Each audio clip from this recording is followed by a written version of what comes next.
कौन है तेजस्वी दहिया, कार्तिक शर्मा, यशराज पुंजा और मोहम्मद इजहार?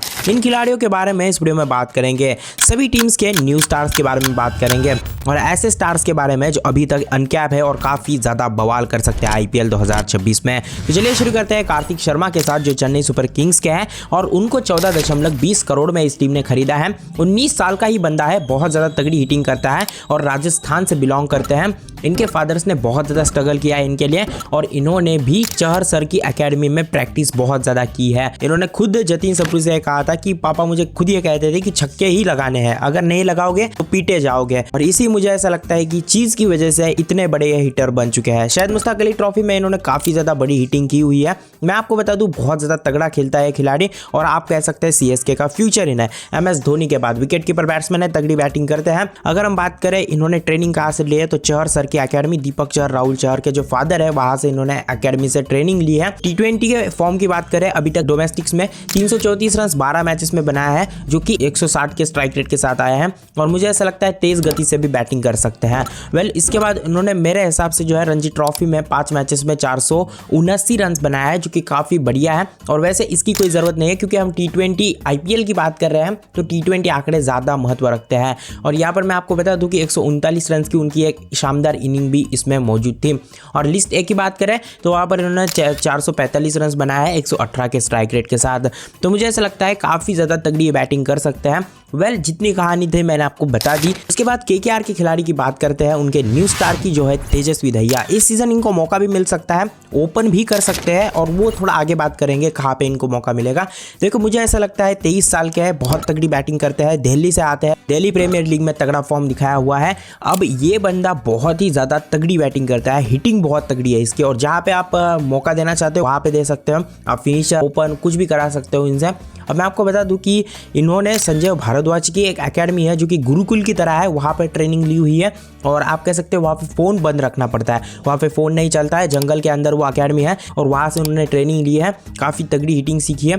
और मैं आपको बता दूं संजय भारद्वाज वही कोच है जिनके अंडर अमित मिश्रा और गौतम गंभीर जैसे खिलाड़ी ट्रेन हुए हैं। तो ये एक बहुत बढ़िया बात है दहिया के लिए कि वहाँ से ये आ रहे हैं और केकेआर के लिए कुछ बड़ा कर सकते हैं। मैं आपको बता दूं DPL में इन्होंने 10 मैचेस में 190 के स्ट्राइक रेट के साथ 339 रन बनाया है और जिसमें लीडिंग छक्के लगाने वाले एक खिलाड़ी है जिसमें इन्होंने 29 छक्के लगाया है और DPL में इन्होंने 6 गेंदों में 6 छक्के लगाने का कारनामा करके रखा है। तो इसी से आप समझ सकते हैं कि किस क्वालिटी का ये खिलाड़ी है। इसके बाद हम बात करते हैं LSG के खिलाड़ी की। इन्होंने साइन किया है नमन तिवारी को, बहुत ही ज्यादा लेफ्ट आर्म तगड़ा बॉलर है और अंडर 19 2024 में बहुत तगड़ी बॉलिंग की थी। वैसे इन्होंने अंडर 19 के काफी ज्यादा टूर्नामेंट्स खेले हैं जिसमें एशिया कप्स और काफी सारे टूर्नामेंट आते हैं। इन्होंने यूपी T20 लीग में बहुत तगड़ा फॉर्म दिखाया है और शायद लखनऊ की तरफ से लास्ट ईयर भी थे नेट बॉलर या फिर बॉलर के तौर पर। यूपी T20 लीग में 19 विकेट्स 10 इनिंग्स में 8 की इकोनॉमी के साथ लिए हुए हैं।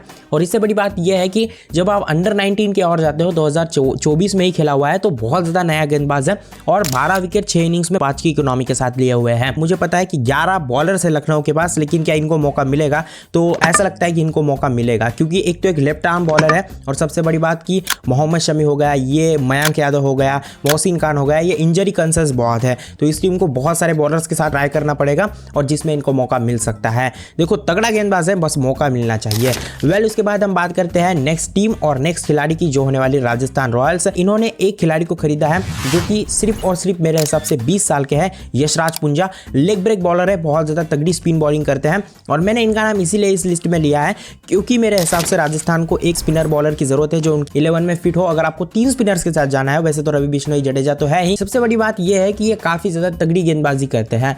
हुबली टाइगर्स के लिए KPL में इन्होंने 23 विकेट्स 10 इनिंग में 7 की इकोनॉमी के साथ लिए हुए हैं। और मैं आपको बता दूं ये कर्नाटका से आते हैं जहां से काफी ज्यादा खिलाड़ी बड़े बड़े आए हुए हैं, तो इनका भी कुछ सेटल हो सकता है अगर इनको मौका दिया जाए तो, क्योंकि राजस्थान अमूमन 3 स्पिनर्स के साथ भी कभी कभी उतरता है। मुझे अभी भी याद है वो चहल और साथ ही साथ रविचंद्रन अश्विन और झांपा के साथ भी उतरते थे। तो ऐसा भी हो सकता है कि जडेजा, रवि बिश्नोई और साथ ही साथ इनके साथ वो उतरे, 11 में इनको मौका मिले। 7 की इकोनॉमी के साथ बॉलिंग करना, वो भी T20 फॉर्मेट में, एक्सीलेंट। अब इसके बाद गुजरात टाइटंस की बात करते हैं। इनके पास है अशोक शर्मा। इनके बारे में मैंने काफी ज्यादा बार बात की हुई है, बट मैं एक बार फिर करता हूँ, थोड़ी डिटेल में करता हूँ। देखो राजस्थान से आते हैं, इससे पहले KKR और राजस्थान में खेल चुके हैं, बट मौका नहीं मिला है इस बंदे को। मैं उम्मीद करता हूँ कि इनको गुजरात टाइटंस मौके दें, लेकिन क्या है गुजरात टाइटंस के पास 9 बॉलर्स है। वैसे अगर आपको जानना जानना है कि बेस्ट फास्ट बॉलिंग किसकी है तो इस वीडियो को जरूर देख लेना। वेल चलिए इसके बाद हम टॉपिक के ऊपर ही आते हैं। सबसे पहले मैं बता दूं अशोक शर्मा 90 लाख में खरीदे गए हैं। इनको बहुत ज़्यादा मौके मिल सकते हैं अगर कोई इंजरी कंसर्न होता है तो, वरना तो नहीं। लेकिन क्योंकि इनका फॉर्म अच्छा रहा है तो मुझे लगता है इनको मौके मिलेंगे, कम से कम 4 मैचेस में तो मिलेंगे ही मिलेंगे। अगर मैं बात करूं इनकी क्वालिटी क्या है तो 140 से लेकर 145 के स्पीड से गेंदबाजी करते हैं और जो कि बहुत तगड़ी बात है। देखो केकेआर में खेल चुके हैं, राजस्थान में खेल चुके हैं, मैंने आपको पहले ही बता दिया, बट सिर्फ और सिर्फ नेट्स में ही खेले हैं। इनका आईपीएल डेब्यूट अभी तक नहीं हुआ है। तो अगर हम आंकड़ों की ओर नजर डालें तो फर्स्ट क्लास में इन्होंने 14 विकेट्स 4 की इकोनॉमी के साथ लिए हुए हैं, जो कि बहुत ज्यादा बेटर है। और मुझे ऐसा लगता है लिस्ट ए की अगर हम बात करें जो कि वनडे फॉर्मेट में होता है, 13 विकेट्स वहां पे उन्होंने 6 की इकोनॉमी के साथ लिए हैं। तो एवरेज सा फॉर्म रहा है। बट जब आप T20 आंकड़े को और आते हैं तो एक ही शायद मुश्ताक अली ट्रॉफी खेली है और जिसमें उन्होंने 22 विकेट्स लिए हैं, लीडिंग विकेट टेकर रहे हैं इस मैच में। और यही बताता है कि इस गेंदबाज की क्वालिटी क्या है। सबसे बड़ी बात यह है कि जब आप इनकी बॉलिंग देखोगे तो उसमें आपको एंगल बहुत तगड़ा देखने को मिलेगा। मतलब आप कह सकते हैं कि एक जो एक्शन चाहिए होता है बॉलर का वो बहुत तगड़ा है इनका, और एकदम सटीक गेंदबाजी कर सकते हैं ये। तो मुझे लगता है कि इनको मौका मिलना चाहिए। वेल उसके बाद हम बात करते हैं मुंबई इंडियंस के खिलाड़ी की। इस खिलाड़ी के बारे में थोड़ी ज्यादा बात होगी क्योंकि इसने बहुत ज्यादा बड़ा कुछ किया हुआ है, क्योंकि ये खिलाड़ी थोड़ा मुझे इंपॉर्टेंट लग रहा है मुंबई इंडियंस के लिए और इनको ज्यादा मैचेस में मौका मिल सकता है। मैं बात कर रहा हूँ मोहम्मद इजहार की। बिहार से आते हैं और बहुत ज्यादा तगड़ी गेंदबाजी करते हैं, गेंदबाज है। मैं आपको बता दूं कि कोसी क्रिकेट क्लब से इन्होंने जो है ट्रेनिंग ली हुई है और काफ़ी ज़्यादा तगड़ी गेंदबाजी ये करते हैं। मैं आपको बता दूं कि इन्होंने टेनिस बॉल में भी शायद मैचेस खेले हुए हैं, 150 से ऊपर वाली भी बॉलिंग कर सकते हैं। 2019 और 20 में उनका मेरे हिसाब से अंडर 19 में चयन हुआ था बिहार की टीम में, बट उसके बाद उनको ज़्यादा मौके मिले नहीं। लेकिन मुझे ऐसा लगता है कि चेन्नई की टीम में उनको शामिल किया गया था लास्ट ईयर, जो कि नेट्स बॉलर के तौर पे थे, और वहाँ पे उनकी मुलाकात विराट कोहली, MS धोनी और काफ़ी सारे खिलाड़ियों के साथ हुई थी। बट मुझे ऐसा लगता है कि इन्हीं एक्सपीरियंसेस की वजह से इनको IPL में मौका मिला है और इन्हीं एक्सपीरियंसेस का यूज़ करके ये काफ़ी तगड़ी गेंदबाजी कर सकते हैं। और अगर हम बात करें इनके आंकड़ों के बारे में तो सिर्फ स्मैट के आंकड़े अभी तक सामने निकल के आ रहे हैं, जिसमें उन्होंने 9 विकेट्स 5 इनिंग में 7 की इकोनॉमी के साथ लिए हुए हैं। बट सबसे बड़ी बात है इकोनॉमी, बहुत ज़्यादा कंसिस्टेंसी के साथ गेंदबाजी करते हैं। और आप ना मतलब ऐसा कह सकते हैं कि दीपक चहर, शार्दुल ठाकुर का अगर फॉर्म नहीं रहता है तो आप डेफिनेटली ऐसे गेंदबाज को ट्राई करेंगे। आप अश्वानी कुमार के बारे में बात करते हैं बट वो उतना तगड़ा खिलाड़ी है नहीं, तो आप किसकी ओर जाएंगे? आप मोहम्मद इजहार की ओर ही जाएंगे और मुझे लगता है तगड़ी गेंदबाजी करते हैं तो मौका मिलना चाहिए।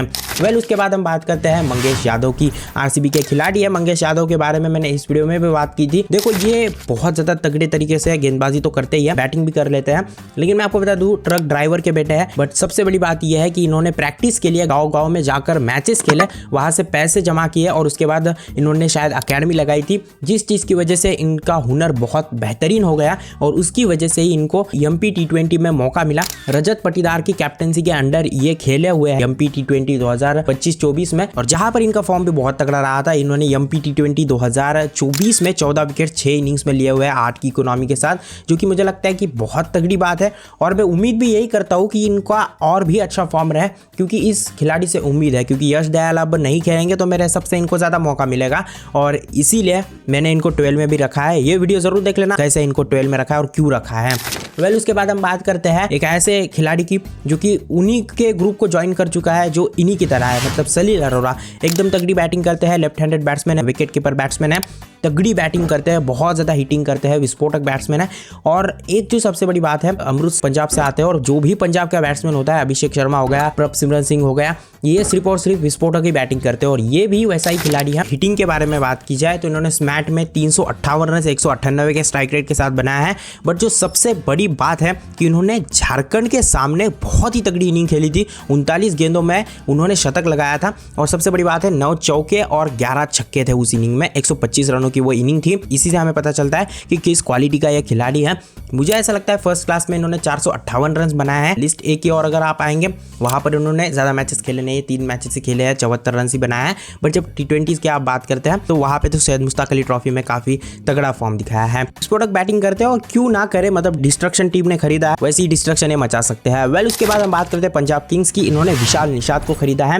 मैं आपको बता दूं बहुत ज्यादा तगड़ी स्पिन बॉलिंग ये करते हैं, शायद ऑफ ब्रेक बॉलर है। सबसे बड़ी बात यह है कि एक गांव से आते हैं छोटे से, और उससे बड़ी बात यह है कि मेरे हिसाब से ईंटें ढोने का इन्होंने काम किया हुआ है, जो कि हम सबको बताता है कि इनकी मेहनत क्या है। उसके बाद पंजाब किंग्स में एंट्री ली है तो मुझे लगता है मेहनत काम आई है। अब बस ये देखना होगा कि या इनको मौका मिलता है।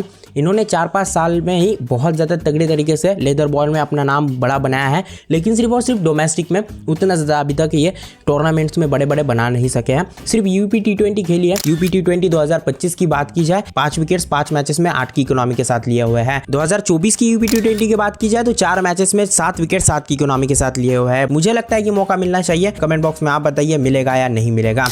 उसके बाद हम बात करते हैं दिल्ली की। देखो इस टीम में ना मैंने बहुत ज़्यादा देखा यार, लेकिन यंगस्टर खिलाड़ी कोई मिल नहीं रहा है। अनकैप खिलाड़ी के बारे में बात करूंगा। 28 या 29 साल के हैं औकीब नबी, जिनका नाम आपने काफ़ी ज़्यादा सुना भी होगा। औकीब नबी बहुत ज़्यादा तगड़ी गेंदबाजी करते हैं और काफ़ी दिनों से फर्स्ट क्लास लिस्ट है और T20s में खेल रहे हैं डोमेस्टिक्स में, बट इनको मौका कम मिल रहा था और IPL में तो इनको कोई खरीदता भी नहीं था क्योंकि इनकी गेंदबाजी वैसी नहीं थी। लेकिन क्योंकि अब ये बहुत ज़्यादा एक्सपीरियंस बॉलर हो चुके हैं डोमेस्टिक्स में, मैं कह रहा हूँ फर्स्ट क्लास का फॉर्म अगर हम देखें तो इन्होंने 125 विकेट्स लिए हुए हैं 36 मैचेस में, और लिस्ट ए की बात करें तो 56 विकेट 36 मैचेस में, और T20s की बात करें तो 34 मैचेस में 43 विकेट्स लिए हैं।